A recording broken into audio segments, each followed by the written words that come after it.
Et retour dans cette séance avec donc la fin du paragraphe précédent, où Seth disait que il y avait des réalités, des consciences plutôt. Voilà. Lui, il utilisait le terme de conscience, mais qui étaient dans des réalités juste, qui coexistaient avec la nôtre.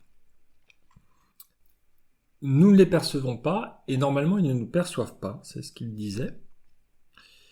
Et c'était effectivement en général, puisque il venait de dire que nos réalités, donc des réalités différentes, complètement différentes, coïncident en des points bien précis. Et c'est donc cette introduction pour le paragraphe qui arrive, que je commence tout de suite. Dans ce paragraphe, il commence à dire justement que ces points, qui n'ont pas été identifiés comme tels, peuvent être nommés points de double réalité. Donc des points qui n'ont pas encore été identifiés ou connus par nous, en tout cas, peuvent être nommés points de double réalité. Ce sont des points de coordonnées qui contiennent un très grand potentiel d'énergie et où, effectivement, les réalités se fondent les unes aux autres. Double réalité, puisqu'effectivement, le même point se retrouve de chaque côté, quelque part, de la réalité, et qui vont faire des transmissions, qui vont relier, en tout cas, un lien précis entre ces deux réalités, tel que je comprends. Donc ce sont des points de coordonnées bien précises, donc c'est des points géographiques.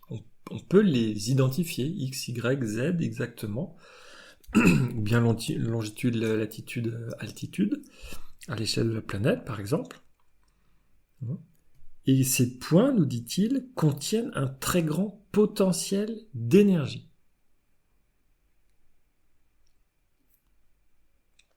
Et à cet endroit-là, particulièrement, les réalités peuvent se mélanger ou se rejoindre, se contacter.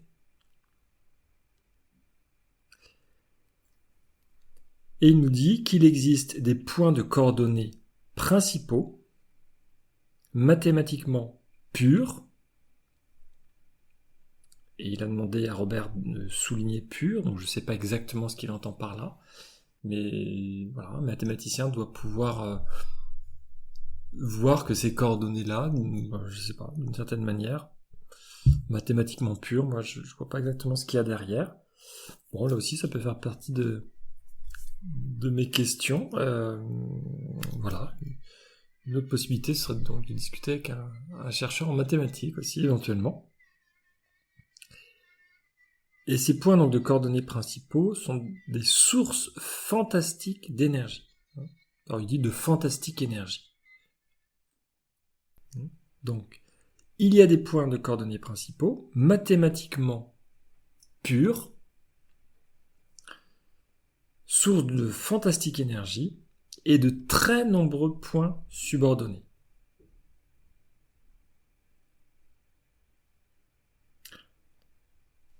Donc là, dans ce paragraphe, Seth nous explique que les réalités sont potentiellement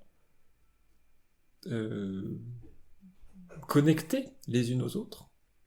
Il y a des liens possibles. En tout cas, il y a des ponts entre toutes les réalités.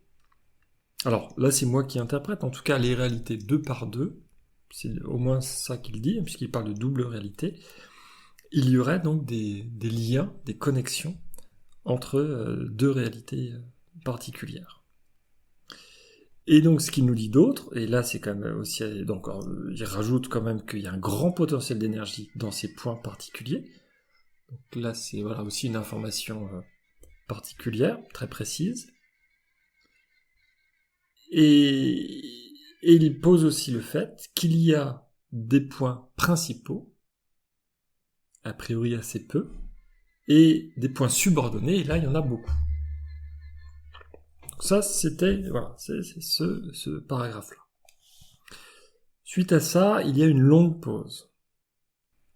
Hein, donc vous savez, c'est souvent le moment où Jen est obligée de voir avec Seth, de vérifier en tout cas que le message n'est pas déformé et que les informations sont claires. Le paragraphe suivant, il va dire que 4 points de coordonnées absolus entrecoupent toutes les réalités. 4 points, ni plus ni moins. Donc des points particuliers qu'on doit pouvoir identifier, nous, à l'échelle de la Terre, des points particuliers entrecoupent toutes les réalités. Donc physique, non physique aussi, peut-être. Là, les questions restent éventuellement un petit peu ouvertes. Et donc voilà, il pose vraiment comme ça des éléments très précis.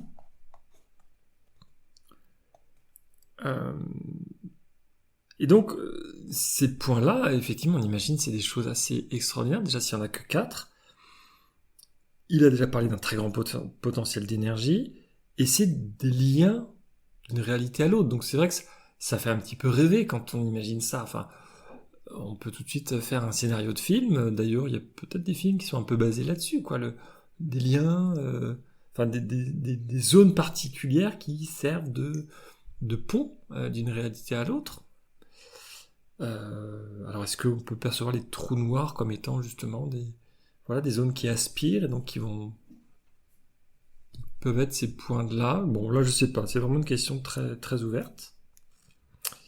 Mais en tout cas, voilà. Donc, 4 points de coordonnées absolues entrecoupent toutes les réalités. Ces points de coordonnées agissent comme des canaux par lesquels l'énergie s'écoule. C'est pour ça que je parlais de trous de verre. Alors de trous de noir ou de trous de verre, peut-être que je me confonds, d'ailleurs ça doit avoir des sens différents. En fait, moi, ce que je comprends, oui, dans le trou noir, c'est tellement lourd que toute la matière est absorbée, alors qu'un trou de verre, il y a une entrée, il y a une sortie, si j'ai bien compris, enfin, c'est un pli dans l'espace-temps. Là, on prend souvent comme modèle, on prend une page, on la plie, et on dit voilà, là, ces deux points-là sont reliés, donc quand on redéplie l'espace, en imaginant après qu'on peut le passer en 3D, là c'est une explication en 2D. C'est des courbures comme ça dans l'espace-temps. Mais ce serait peut-être cette notion-là, hein, de se dire qu'on peut relier des points qui sont... Alors là, ça relie deux points dans le même univers, donc non, c'est encore pas exactement la même chose. Donc voilà, comme on les a priori pas identifiés, compris en tout cas, reconnus, bon... là, je suis embêté d'en parler plus que ce que Seth en dit de manière très concrète. Hein. Il parle en tout cas, voilà, hein, comme je disais, de canaux dans lesquels s'écoule l'énergie. Donc oui, moi je vois effectivement une possibilité de transfert, quoi. Donc un tuyau, un passage, je sais pas comment le dire exactement. Hein. Quand je disais que les livres de Seth, des fois les mots manquent un petit peu. Déjà, Seth utilise ses propres mots et je pense que c'est le plus précis, hein, d'où le fait que vous lisiez par vous-même. Moi, des fois, je vous donne un petit peu des images, mais du coup, dès que je donne des images, des exemples, ma manière de comprendre, je déforme par définition le message de Seth. Hein. Ça, il faut vraiment que ce soit vraiment clair. Hein. Donc, la phrase n'est pas terminée. Donc, les points de coordonnées agissent comme les canaux par lesquels l'énergie s'écoule et comme des torsions, des chemins invisibles d'une réalité à l'autre. Hein, d'où l'image effectivement que j'avais des trous de verre. Hein, ça ressemble à en tout cas ce qu'on peut voir dans ce que les films représentent ou les vidéos, les personnes qui essaient de vulgariser un petit peu les sciences, la physique notamment. Voilà, on a cette représentation-là de chemins invisibles qui vont nous faire passer effectivement d'une réalité à l'autre. Hein. C'est pas d'un endroit à l'autre dans cette même réalité. On change de réalité. C'est-à-dire que tout d'un coup, on change de camouflage. Quand on change de réalité, alors qu'est-ce que nous on devient ? Je ne sais pas. Est-ce qu'on reste conscience et on peut changer de réalité comme ça? Est-ce que notre corps est détruit? Est-ce qu'il est transformé? Est-ce que là, aucune idée. Mais en tout cas, si on peut imaginer que notre conscience peut passer d'une réalité à l'autre, l'ensemble de ce qu'on perçoit change complètement. Toutes les règles du jeu, toutes les normes, tout est changé. Le camouflage a changé, donc l'interface a changé. Ça, c'est vraiment... c'est la meilleure façon de comprendre cette notion de camouflage dont parle Seth. Ces points de coordonnées, donc, jouent aussi le rôle de transformateur. Qu'est-ce que ça veut dire exactement? Au niveau de l'énergie, certainement. Et fournissent, donc, dit-il, une bonne partie de l'énergie qui génère une création permanente selon vos termes. Vous voyez, c'est des grandes phrases comme ça, assez compliquées de mettre dessus des images de ce que ça peut représenter concrètement. Surtout que c'est des choses qui ont l'air assez rares, s'il dit qu'il n'y a que 4 points de coordonnées absolus. Et donc, ça joue donc, un rôle de transformateur, donc c'est quelque chose, un transformateur, nous, ce qu'on appelle les transformateurs, c'est pour la puissance électrique, ça reçoit une puissance très forte et ça la baisse en fait, on augmente c'est la tension, c'est la tension qu'on va augmenter pour pouvoir faire circuler l'énergie avec le minimum de pertes. Il faut que ce soit une très haute tension, si je ne dis pas de bêtises. Oui, les THT, très haute tension. Et après, pour éviter de nous que ce soit dangereux pour notre utilisation quotidienne, il y a des transformateurs régulièrement un peu partout sur le territoire qui vont faire baisser justement cette tension pour que ça devienne utilisable. Donc nous, c'est ça cette notion de transformateur, c'est donc de passer d'une certaine tension, un niveau, une tension, il n'y a pas tellement d'autres mots, une puissance. La puissance, c'est l'intensité fois la tension, mais on comprend, en tout cas, quelque chose de fort à quelque chose de plus faible. Donc, ces points de coordonnées particulières servent aussi, visiblement, à transformer l'énergie, en tout cas, à réguler, à l'ajuster, quand on passe de l'un à l'autre. Et il dit quand même qu'ils fournissent une bonne partie de l'énergie qui génère une création permanente. Donc, on voit que ces points-là ont vraiment un rôle très très particulier dans le maintien de la réalité physique, quelque part. Bon. Alors, il continue dans le paragraphe suivant en disant « Votre espace est plein de ces points subordonnés. » Donc là, il vient de parler de ce que je comprends. Comme ils n'utilisent pas exactement les mêmes termes à chaque fois, c'est pas complètement évident. 2 paragraphes plus haut, il disait qu'il existe des points de coordonnées principaux et de très nombreux points subordonnés. Le paragraphe que je viens de lire, il parle juste de 4 points de coordonnées absolus. Est-ce que c'est les principaux, et il n'y en a que 4, et point barre? A priori, c'est ce que je comprendrais. Et là, maintenant, il parle des points subordonnés, donc ceux qui sont très nombreux. Donc votre espace est plein de ces points subordonnés et, comme vous le verrez plus loin, il joue un rôle important dans le processus par lequel vous transformez les idées et les émotions en matière physique. Et c'est là où ça commence à faire sens. C'est-à-dire qu'on peut imaginer une sorte de répartition de points. Alors, quand il dit beaucoup, justement, à quelle distance, peut-être régulièrement, peut-être tous les 20, 50 mètres, 100 mètres, j'en sais rien, mais vraiment un maillage de points subordonnés. Et que, là il dit, alors il dit, vous verrez plus loin, donc il va le détailler, mais chacun de ces points-là joue un rôle important pour ce processus dont je parle depuis le début de la séance, dont j'ai déjà parlé avant.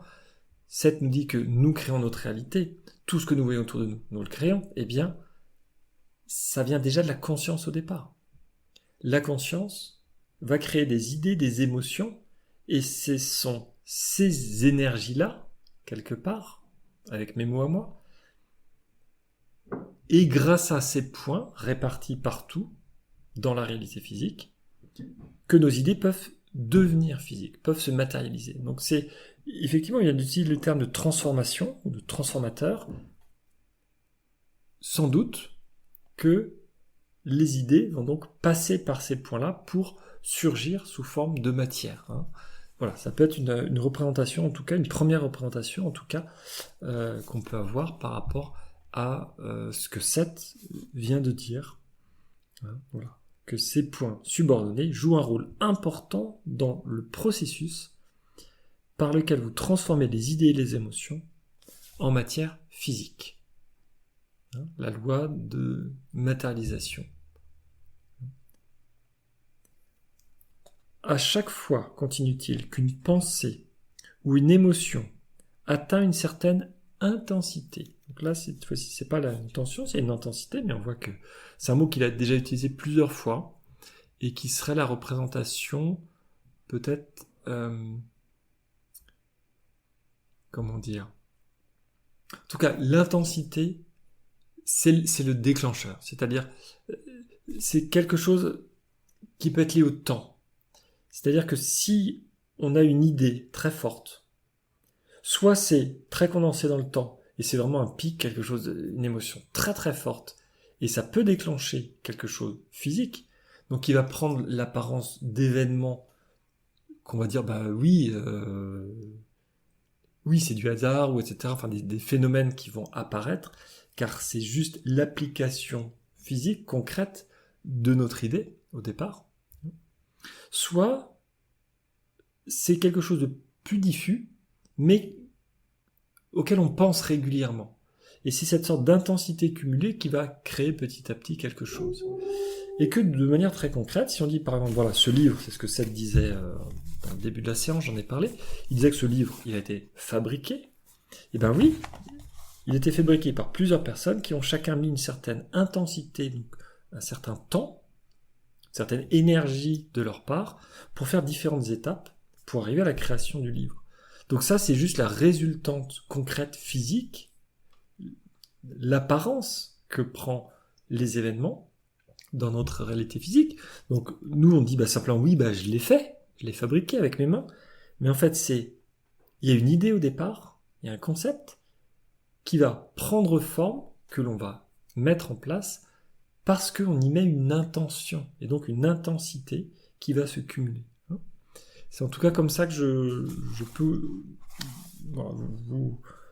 vous refaire le lien avec le mot d'intensité qu'il vient de dire, et ce que j'en comprends, c'est-à-dire le passage pensée, émotion, idée, donc conscience, avec une certaine intensité, va pouvoir se matérialiser dans la réalité physique.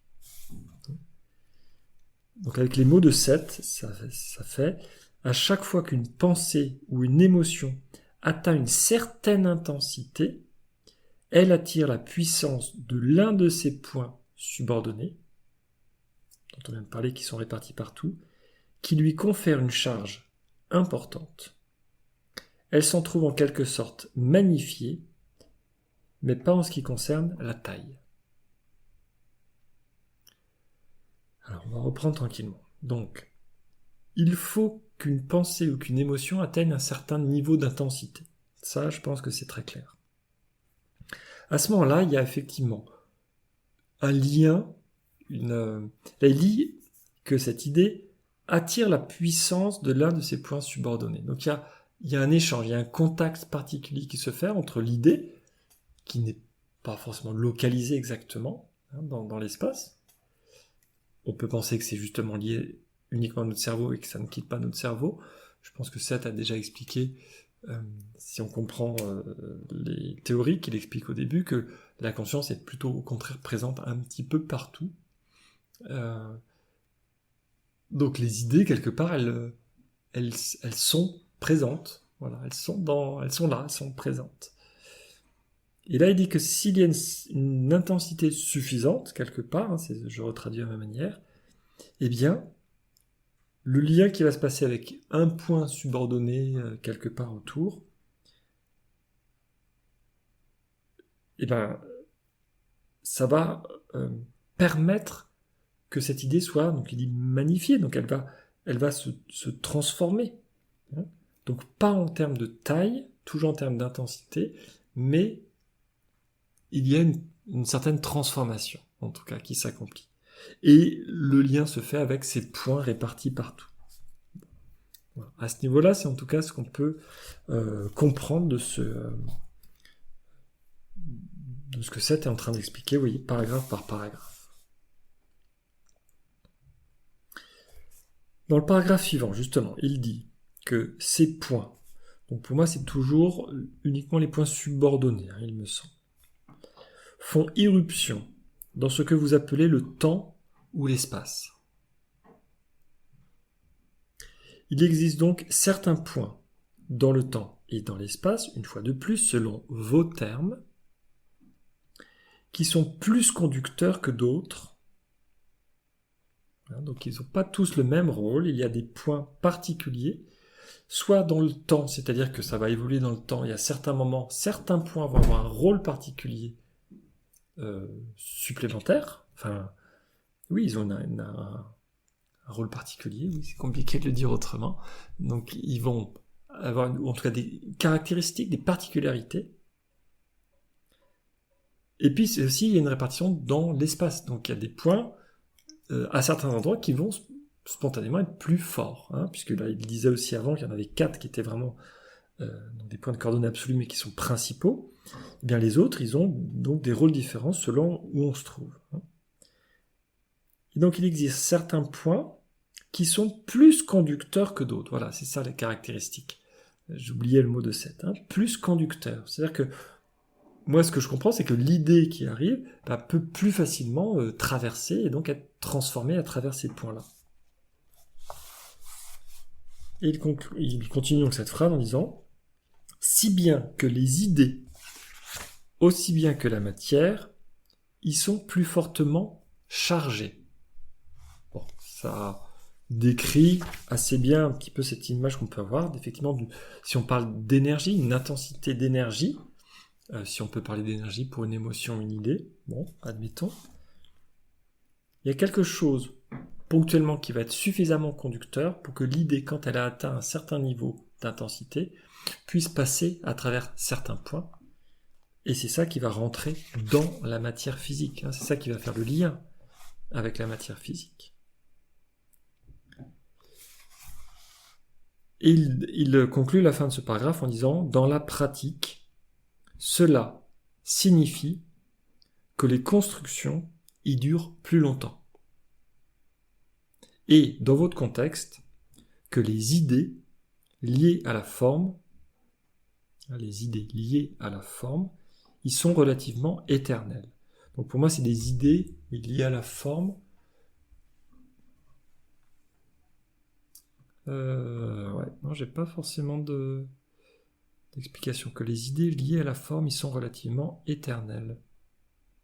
Ah si, c'est peut-être des idées qui sont sous forme de symboles dans la matière physique. De type, voilà, des inscriptions, des caractères, des choses comme ça. Dans la pratique, cela signifie que les constructions, donc sur ces points particuliers, qui sont plus chargés que d'autres, hein, on parle de ça. Donc, il y a des points dans le temps et dans l'espace, ça peut donc varier, puisque c'est dans le temps, mais il y a certains points en tout cas qui vont être plus conducteurs et qui vont donc maintenir quelque part les idées qui sont à l'origine, vont être maintenues plus longtemps pour créer une réalité physique plus concrète sur ces zones-là, ou ponctuellement pour ceux qui changent dans le temps. Dans la pratique, cela signifie que les constructions y durent plus longtemps, et dans votre contexte, que les idées liées à la forme y sont relativement éternelles, de notre point de vue. Et il dit, les pyramides en sont un bon exemple. Qu'effectivement, ces fameuses pyramides, on est quand même encore embêté avec ça. D'une part, parce qu'on aurait encore du mal aujourd'hui à les fabriquer, même avec les outils actuels.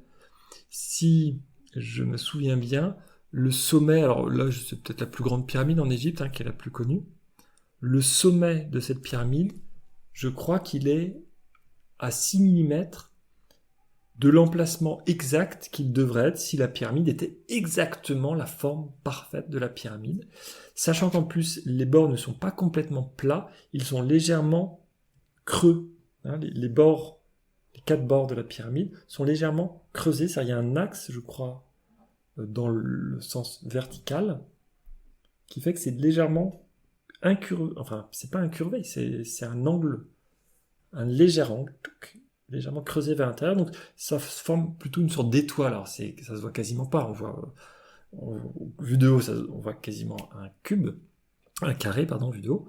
Mais donc c'est légèrement creusé, mais en tout cas, si on identifie le bord extérieur de la forme et qu'on dessine exactement la forme géométrique qu'elle est supposée avoir, si on relie de manière linéaire absolument la forme, le sommet est à 6 mm de cette forme théorique. Donc on voit c'est quand même placé avec une grande précision. Donc soit ça n'a que très peu bougé, soit certains diront peut-être au début c'était plus éloigné, puis le mouvement fait que par hasard ça se rapproche, en tout cas c'est plus près, ou bon, voilà. En tout cas, soit ça n'a pas bougé et c'est bien, tel quel, c'est constitué comme c'était, donc ça relierait ce que Seth dit des pyramides, la notion de construction qui dure plus longtemps, voire éternelle. Soit ça bougerait, mais en tout cas elle est pour le moment placée dans une position qui ressemble à une forme géométrique pure mathématiquement. Alors ces pyramides, ça pose plein de questions, il y a plein de vidéos à ce sujet, donc là je vous laisse voir de votre côté ce qui vous intéresse. En tout cas, ça reste quand même une sorte d'énigme. Qui les a fabriquées, quand, comment, à quoi elles servent, etc. Il y a quand même beaucoup de spéculations, et la simple explication qu'on a eue dans nos cours d'histoire laisse un petit peu à désirer, puisque l'archéologie, comment elle s'appelle, un type d'archéologie où ils essaient de refaire concrètement archéologie expérimentale, quelque chose comme ça, c'est-à-dire qu'ils essaient de se remettre dans la situation, le contexte de l'époque, avec les outils, tous les matériaux de l'époque, ils essaient de refaire les choses, ils n'y arrivent pas. Donc, comme je vous dis, même avec les outils aujourd'hui, on aurait du mal, comme il y a certains blocs, je crois qu'ils font des tonnes, pour les placer exactement sans... Il n'y a pas de mortier entre les blocs, donc ils sont pile poil taillés comme il faut, et ils se placent. Je crois que la plupart des pyramides, on peut même pas glisser la lame d'un couteau entre deux blocs, donc c'est vraiment c'est des jointures parfaites. Et puis je parle même pas là des pyramides, il y en a un peu partout dans le monde, des pyramides, Amérique, Asie, bon. Et il y en a avec des formes, les blocs ont même pas des formes régulières, et pareil, ils sont posés de manière à ce que déjà ça résiste complètement aux secousses sismiques. Ça a a priori pas bougé depuis des siècles, voire plus. Voilà, on peut pas du tout passer une lame de couteau entre les deux, donc on sait pas faire, quoi. Enfin, c'est assez étrange, mais bon, voilà. Je me suis pas plus renseigné que ça sur le sujet. Il y a plein de vidéos intéressantes, n'hésitez pas à regarder si ça vous intéresse. Peut-être un dernier paragraphe avant de terminer cette séance. Oui, une séance quand même où Seth va dans des éléments très, très concrets. Enfin là, c'est vraiment tout d'un coup un changement dans les informations qu'il donne. Vraiment, là, il part dans un descriptif très, très précis. Alors, difficilement vérifiable. D'où l'intérêt éventuellement que j'arrive à faire la vidéo dont je parlais. Paragraphe suivant, il dit « Ces points de coordonnées absolus, principaux et subordonnés, représentent une accumulation ou de simples traces d'énergie pure. » Là, moi, cette phrase, je l'ai toujours pas compris. Là, aujourd'hui, je ne peux pas vous en dire tellement plus. Parce que pour moi, une accumulation, c'est plutôt quelque chose donc, qui se cumule, donc, qui grandit. Et de simples traces, c'est quelque chose de très diffus. Donc, soit ça veut juste dire que c'est l'un ou l'autre, c'est-à-dire que, comme il dit qu'il y a des points, donc il y a des grandes différences entre les points, soit dans le temps, soit dans l'espace. Donc, il y en a certains qui sont chargé, c'est ça, il dit plus fortement chargé. Donc c'est peut-être ça la notion d'énergie. Il y en a qui représentent une accumulation d'énergie, alors que d'autres, c'est juste, ils sont apparus avec juste, voilà, quelques traces et ils sont très, très peu chargés, très peu visibles, très peu sensibles en tout cas.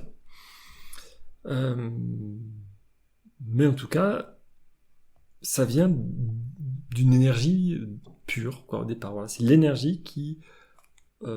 alors, ces points représentent une accumulation d'énergie pure. Donc c'est ça, ils sont issus, de ce que je comprends, d'une énergie qui viendrait s'agglomérer à cet endroit-là particulièrement pour créer ces points. Et pourtant, dit-il, en termes de taille, hein, il avait déjà dit que voilà, c'était les points confèrent une charge importante, elles s'en trouvent en quelque sorte magnifiées, mais pas en ce qui concerne la taille. Et là, il redit qu'effectivement, en termes de taille, ils sont minuscules à l'extrême. Minuscules soulignés. Et entre parenthèses, il va demander à Robert de préciser plus petit, par exemple, que toutes les particules connues de vos scientifiques. Donc en 1970. Je ne sais pas aujourd'hui, si je crois le plus petit, c'est quoi les bosons, je crois. Il me semble, bon, ça fait partie, voilà, en tout cas des dernières particules qu'on a, alors que on avait prédit qu'elles existaient, mais qu'on vient d'identifier, de voir des traces, en tout cas, dans les circuits, là, les accélérateurs de particules, hein, vous savez, ils font des expériences encore en permanence. Et voilà, il me semble que les dernières particules où il est plus petit, il me semble que c'est le boson de, je sais plus son nom, Eggs. Bon, bref, éventuellement je mettrai en commentaire, comme d'habitude. Vous voyez, mais donc, il parle de point de coordonnées, mais en disant, le point de coordonnées lui-même, c'est un micro-point dans l'espace. Enfin, il n'a pas de taille, en fait. Il est plus petit que nos plus petites particules identifiées. Donc, il n'a pas de sens physique. On ne peut pas le mesurer. Si on pouvait le mesurer, oui, c'est plus petit que les particules. Donc, je ne sais pas comment on mesure plus petit. Si, on peut toujours identifier des nanos, picots, je ne sais plus comment c'est, en dessous, 10 puissance moins, je ne sais pas combien, millimètres, micromètres, etc. Donc voilà, extrêmement petit, voilà, mais c'est un concentré d'énergie extrême. Cependant, continue-t-il, si cette énergie n'est pas activée, elle demeure latente. Donc l'énergie qui a construit ces points est présente, elle est latente, elle attend d'être activée. Or, elle ne peut être activée physiquement. Il y a donc un processus particulier pour que ces micro-points répartis partout autour de nous soient activés, qu'il y ait une énergie qui puisse, que l'énergie puisse s'exprimer quelque part. Mais l'activation elle-même de ces points ne peut pas être faite de manière physique. Donc voilà ce que ça t'explique. Tout cela, jusqu'à présent, est assez complexe, assez particulier. Pour ce que j'en connais, assez unique, en tout cas. Imaginez encore, là, on est dans les années 70, 1970, là c'était quoi, avril ? Le 20 avril 1970, voilà ce que cette pose à cette époque-là.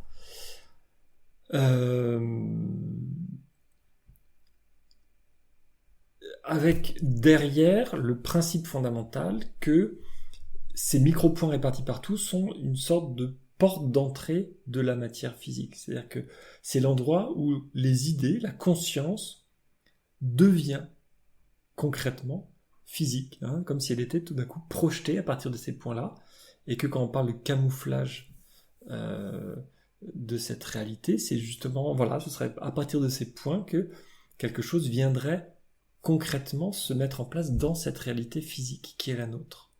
hein. Donc, tout ce début de paragraphe est quand même assez complexe, nouveau. Ça place certains éléments, il va pas forcément non plus au bout. Voilà, il place comme ça différents éléments, il les présente. Il va continuer après à les présenter un peu les uns après les autres pour expliquer un peu plus concrètement ce qu'il en est. Voilà, en tout cas, moi ce que j'adore avec les livres de Seth, même si on n'a pas forcément des réponses à tout, c'est que ça interroge. Moi j'adore me laisser comme ça toucher par des choses où, encore une fois, je redis, si on ne peut pas les démontrer, la plupart des choses, on ne peut pas non plus démontrer qu'elles sont fausses.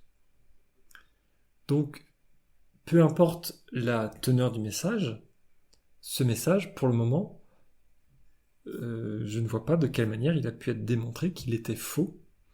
Donc il garde encore aujourd'hui toute sa richesse, toute sa valeur, et justement, il peut peut-être permettre de guider des réflexions à n'importe qui, qu'on soit chercheur en physique ou pas, sur ce qu'est la réalité finalement, dans quoi on baigne tous les jours, qui est donc certainement plus complexe en tout cas que ce qu'on peut en croire avec nos simples 5 sens pour le moment qu'on utilise. Voilà pour cette séance aujourd'hui, donc une séance assez particulière sur cette présentation de la réalité physique. Là on est dans le concret, dans le vif du sujet, dans la physique. Merci beaucoup de votre attention jusqu'au bout, et puis à bientôt pour la suite de ces séances.